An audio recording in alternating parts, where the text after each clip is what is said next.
Hi everyone, welcome back to the channel of activity.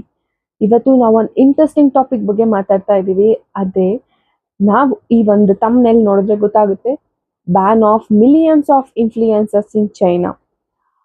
Fake ನ್ಯೂಸಾ real ನ್ಯೂಸಾ? ಇದು rules ಬಂದಿರೋದು 2025 ಅಲ್ಲಿ cyber space China cyber space administration ಅವರು ತಂದಿರೋಂಥ ಪಾಲಿಸೀಸ್. ಇದು ಒಂದು ಕಂಪ್ಲೇಂಟ್ಸ್, ಫೇಕ್ ಗುರುಗಳು ಮತ್ತೆ ಫೇಕ್ ಒಂದು ಇನ್ಫ್ಲೂಯೆನ್ಸರ್ಸ್ ಇಂದ ಆಗ್ತಿರುವಂತ ಕಂಪ್ಲೇಂಟ್ಸ್ ನ ಜನ ಸೈಬರ್ ಸ್ಪೇಸಿಗೆ ಕೊಟ್ಟಾಗ ಅವರ ಒಂದು ಆಡಳಿತದಿಂದ ಈ ಒಂದು ಇನ್ಫಾರ್ಮೇಶನ್ ಗೌರ್ಮೆಂಟಿಗೆ ಬರುತ್ತೆ. ಸೊ ಗೌರ್ಮೆಂಟ್, ಸೈಬರ್ ಸ್ಪೇಸ್, ಈ ಫೇಕ್ ಗುರುಗಳ ಕಂಪ್ಲೇಂಟ್ಸ್ ಎಲ್ಲ ಸೇರಿ ಈ ಒಂದು ಹೊಸ ರೂಲ್ಸ್, ಫೇಕ್ ಆಗಿರೋಂಥ ಇನ್ಫ್ಲೂಯೆನ್ಸಸ್ ಬೇಡ ಅಂತ ಹೇಳಿ ಚೈನಾದವರು ಈ ಒಂದು ಹೊಸ ರೂಲ್ಸ್ನ ಇಂಟ್ರೊಡ್ಯೂಸ್ ಮಾಡಿದೆ. ಏನ್ ಈ ರೂಲ್ಸು? ಡಿಗ್ರಿ ಇಲ್ಲ ಅಂದ್ರೆ ಕಂಟೆಂಟ್ ಕ್ರಿಯೇಟ್ ಮಾಡಕ್ಕೆ ಆಗಲ್ಲ. ಯಾವ ತರ ಡಿಗ್ರಿ ಬೇಕು? ಕಂಟೆಂಟ್ ಕ್ರಿಯೇಟ್ ಮಾಡಕ್ಕೂ ಡಿಗ್ರಿ ಬೇಕಾ? ಹೌದು. ನಾವು ಒಂದು ವಿಷಯದ ಬಗ್ಗೆ ಮಾತಾಡ್ತೀವಿ ಅಂದ್ರೆ ನಮ್ಗೆ ಅದ್ರ ಸಂಪೂರ್ಣ ಮಾಹಿತಿ ಇರಬೇಕು, ಅಥವಾ ನಾವು ಅದರಲ್ಲಿ ಎಕ್ಸ್ಪರ್ಟ್ ಆಗಿರ್ಬೇಕು. ನೀವು ಡಾಕ್ಟರ್ ಹತ್ರ ಹೋಗ್ತೀರಾ, ಡಾಕ್ಟರ್ MBBS ಮಾಡಿದ್ದಾರೆ ಅಂತ ಹೋಗ್ತೀರಾ, ಅಥವಾ ಅವ್ರ ಹೆಸರಲ್ಲಿ ಡಾಕ್ಟರ್ ಇದೆ ಅಂತ ಹೋಗ್ತೀರಾ? ಅವ್ರು MBBS ಮಾಡಿದ್ರೆ ಮಾತ್ರ ಒಂದು ಕ್ಲಿನಿಕ್ ಓಪನ್ ಮಾಡಕ್ ಸಾಧ್ಯ. ಅದೇ ರೀತಿ ಇನ್ಸ್ಟಾಗ್ರಾಮ್ ಅಲ್ಲೂ ಕೂಡ ಅಥವಾ ಯಾವುದೇ ಸೋಷಿಯಲ್ ಮೀಡಿಯಾದಲ್ಲೂ ಕೂಡ ನಿಮಗೆ ಒಂದು ಸರ್ಟಿಫಿಕೇಟ್ ಅಥವಾ ನೀವು ಮಾಡ್ತಿರೋಂಥ ಕೆಲಸ ಲೀಗಲ್ ಆಗಿ ಲೈಸೆನ್ಸ್ಡ್ ಆಗಿದ್ದಾಗ ನೀವು ಆರಾಮಾಗಿ ಮಾಡ್ಬೋದು. ಅದೇ ತರ ಈ ಒಂದು ಪ್ಲಾಟ್ಫಾರ್ಮ್ ಅಲ್ಲೂ, ಸೋಷಿಯಲ್ ಮೀಡಿಯಾ ಅನ್ನೋ ಪ್ಲಾಟ್ಫಾರ್ಮ್ ಅಲ್ಲೂ ಇದನ್ನ ಎಕ್ಸ್ಪೆಕ್ಟ್ ಮಾಡ್ತಿದ್ದಾರೆ ಜನ. ಯಾಕೆ ಅಂದ್ರೆ ಚೈನಾದಲ್ಲಿ ತುಂಬಾ ತರಹದ ಇನ್ಫ್ಲೂಯೆನ್ಸಸ್ ನಡೆದಿದೆ. ಸೈಬರ್ ಸ್ಪೇಸ್ಗೆ ತುಂಬಾ ತರಹದ ಕಂಪ್ಲೇಂಟ್ಸ್ ಕೂಡ ಹೋಗಿರೋಂತ ಕಾರಣದಿಂದ ಈ ಒಂದು ರೂಲ್ಸ್ ನ ತಂದಿದ್ದಾರೆ. ಹಾಗಾದ್ರೆ ಈ ರೂಲ್ಸ್ ಯಾರ್ಯಾರಿಗೆ ಅಪ್ಲೈ ಆಗುತ್ತೆ? ಯಾರು ಒಂದು ಎಜುಕೇಶನಲ್ ವಿಡಿಯೋಸ್ ಮಾಡ್ತಿರ್ತಾರೆ ಅವರು, ಅಥವಾ law contents, financial tips, health benefits, ಈ ತರ ಪ್ರೊಫೆಷನಲ್ ಆಗಿ ಯಾವ್ದು ಒಂದು ಟಾಪಿಕ್ಸ್ ಇರುತ್ತೆ ಆ ಎಲ್ಲ ಟಾಪಿಕ್ಸ್ಗೂ ಇದು ಅನ್ವಯ ಆಗುತ್ತೆ. ಯಾವ ರೀತಿ ಅನ್ವಯ ಆಗುತ್ತೆ? ನಾವು ಈಗ ಒಂದು ಎಜುಕೇಶನಲ್ ವಿಡಿಯೋ ಮಾಡ್ತಿರ್ತೀವಿ, ಅಥವಾ ಒಂದು ಹೆಲ್ತ್ ಬೆನಿಫಿಟ್ ವಿಡಿಯೋ ಮಾಡ್ತಿರ್ತೀವಿ, ಒಂದು ರಾಂಗ್ ಇನ್ಫಾರ್ಮೇಶನ್ಸ್ ನಾವು ಕೊಟ್ಬಿಡ್ತೀವಿ. ಅಂತ ಸಮಯದಲ್ಲಿ ನೀವು ಅದನ್ನ ಬಳಸಿ ಏನಾದ್ರೂ ಸೈಡ್ ಎಫೆಕ್ಟ್ಸ್ ಆದಾಗ ಯಾರು ಹೊಣೆ ಆಗ್ತಾರೆ? ಆ ಇನ್ಫಾರ್ಮೇಶನ್ ಯಾರು ನಿಮಗೆ ಶೇರ್ ಮಾಡಿರ್ತಾರೋ ಅವ್ರು ಹೊಣೆ ಆಗ್ತಾರ, ಅಥವಾ ಇನ್ಫಾರ್ಮೇಶನ್ ಮಾಡಿರೋಂತ ಒಂದು ವಿಡಿಯೋ ಕ್ಲಿಪ್ ಅಲ್ಲಿ ಇರ್ತಾರಲ್ಲ ಅವ್ರು ಹೊಣೆ ಆಗ್ತಾರ? ತುಂಬಾ ತರಹದ ಒಂದು ಡಿಫ್ರೆಂಟ್ ವೇ ಆಫ್ ಥಿಂಕಿಂಗ್ ನಮ್ಮಲ್ಲಿ ಬರುತ್ತೆ. ಈ ಒಂದು ಪರ್ಟಿಕ್ಯುಲರ್ ಆಗಿ ನೋಡಿದ್ರೆ, ಫೈನಾನ್ಸ್ ನೋಡಿದ್ರೆ ನೀವು ತುಂಬಾ ಶಾಕಿಂಗ್. ತುಂಬಾ ಜನ ಬೆಟ್ಟಿಂಗ್ ಮಾಡ್ತಿರ್ತಾರೆ. ಈ ಒಂದು ಬೆಟ್ಟಿಂಗ್ ಅನ್ನೋ ಆಪ್ ಮೇಲೆ ಕೆಲವು ತುಂಬಾ ತರಹದ ಆಂಟಿ ಬೆಟ್ಟಿಂಗ್, ಆಂಟಿ ಗ್ಯಾಮ್ಲಿಂಗ್, ಈ ತರ ಒಂದು ತುಂಬಾ ತರಹದ ಸೋರ್ಸಸ್ ನಮಗೆ ಸಿಕ್ಕತ್ತೆ.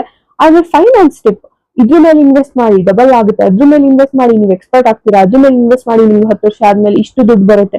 ಹೌದಾ? ನೀವು ಇನ್ವೆಸ್ಟ್ ಮಾಡಿ, ನೀವೇ ತಗೊಳ್ಳಿ, ಅದನ್ನ ಜನಕ್ಕೆ ಕೇಳಿ, ಆ ಜನ ಇನ್ವೆಸ್ಟ್ ಮಾಡಿ ಅದು ಸಕ್ಸಸ್ ಆಗಿಲ್ಲ ಅಂದ್ರೆ ಅವ್ರು ಎಲ್ಲಿ ಹೋಗ್ಬೇಕು? ತುಂಬಾ ತರದ ಪ್ರಶ್ನೆ, ತುಂಬಾ ತರದ ಸರ್ಕಮ್ಸ್ಟಾನ್ಸ್ ನ ಫೇಸ್ ಮಾಡ್ಬೇಕಾಗುತ್ತೆ. ಅದಕ್ಕೋಸ್ಕರ ಚೈನಾದವರು ಈ ಒಂದು ರೂಲ್ಸ್ ನ ಮಾಡಿದ್ದಾರೆ. ಲಾ ಬಗ್ಗೆ ಕಂಟೆಂಟ್ ಮಾಡಿದ್ರೆ ನೀವು ಲೀಗಲ್ ಆಗಿ ಒಂದು ಸರ್ಟಿಫಿಕೇಟ್ ಇಟ್ಕೊಬೇಕು.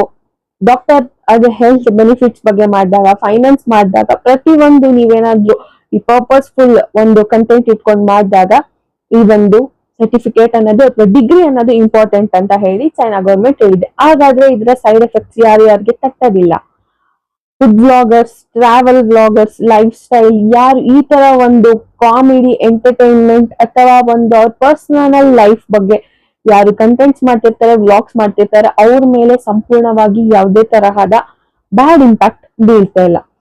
ಅದೇ ಈ ಒಂದು ಸಫಿಸ್ಟಿಕೇಟೆಡ್ ಆಗಿ ನಮಗೆ ಡೇ ಟು ಡೇ ಲೈಫ್ ಅಲ್ಲಿ ಏನೇನು ಯೂಸಸ್ ಆಗಿರುತ್ತೆ ಆ ತರ ಒಂದು ಕಂಟೆಂಟ್ಸ್ ನ ನೀವೇನಾದ್ರೂ ರಾಂಗ್ ಆಗಿ ತಪ್ಪು ಮಾಹಿತಿ ಕೊಡ್ತಾ ಇದ್ರೆ ನೀವು ಅದ್ರಲ್ಲಿ ಎಕ್ಸ್ಪರ್ಟ್ ಆಗಿರಲ್ಲ, ನೀವು ಅದ್ರ ಬಗ್ಗೆ ಏನು ಗೊತ್ತಿಲ್ಲ. ಬಟ್ ಆದ್ರೆ ಯಾವ್ದೋ ವಿಡಿಯೋ ನೋಡಿ ನಾವು ಮಾಡೋಣ, ಲೈಕ್ಸ್ ಬರುತ್ತೆ, ನಾವು ಮಾಡಿದ್ರೆ ವ್ಯೂಸ್ ಆಗುತ್ತೆ, ಒಂದು ಮಾನಿಟೈಸೇಷನ್ ಆಗುತ್ತೆ ಅನ್ನೋ ಒಂದು ಏನಾದ್ರೂ ವಿಚಾರದಿಂದ ಇಟ್ಕೊಂಡು ನೀವೇನಾದ್ರೂ ಇದ್ರ ಬಗ್ಗೆ ಮಾಡ್ತಾ ಇದ್ರೆ ನಿಮಗೂ ಕೂಡ ಚೈನಾದಲ್ಲಿ ಇರೋಂತವ್ರಿಗೆ ಈ ಒಂದು ರೂಲ್ಸ್ ನ ತಂದಿದ್ದಾರೆ.